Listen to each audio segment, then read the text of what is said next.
हे यांचं काम आहे, ज्याच्याने समाजाला सर्व धर्म सलोखा राखता येणार नाही अशा रीतीने काम करतात. कारण हे लोक मुळातच देव मानत नाही, धर्म मानत नाही अशी लोक आहेत. दादा, त्या दिवशी भाषणामध्ये तुम्ही एक शब्द वापरला की मिया बीबीची पार्टी.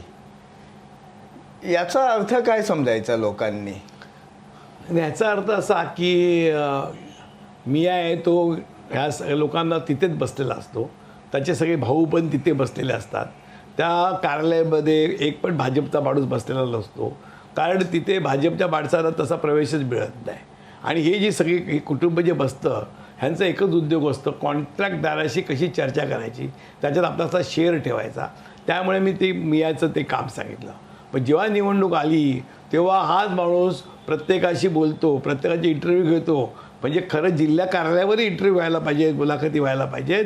ते न घेता ह्या आपल्याकडे करतो. आणि त्याची बायको आहे ती आमदार असल्यामुळे ती तिकीट वाटप करते. आणि गंमत अशी विशेष गोष्ट अशी जी अजून लपून आहे, तो जो मिया आहे ना, जो नवरा आहे तिचा, तो शिवसेनेचा शिंदे गटाचा कार्यकर्ता आहे. आणि तो असतो तो घेतो मुलाखती भाजपच्या लोकांच्या. भाजपाची मंडळी त्याच्यापेक्षा जी वयाने मोठी आहे त्याच्यात ते इंटरव्ह्यू घेतो. म्हणजे हे त्या प्रत्येक माणसाला तिथे झुकून जो जायला लावतात, ही पद्धत ह्यांची आहे. हे कसं चालणार आम्हाला? आणि पत्नी आहे ती तिकीट वाटपाची चर्चा करते आणि तो मिटिंगला तो पण असतो, पत्नी पण असते. आणि हे असं सगळं मिया बीबीची पार्टी करून ह्यांनी चालवली आहे. ते जिल्ह्याच्या लोकांना कोणाला ते विचारत नाहीत.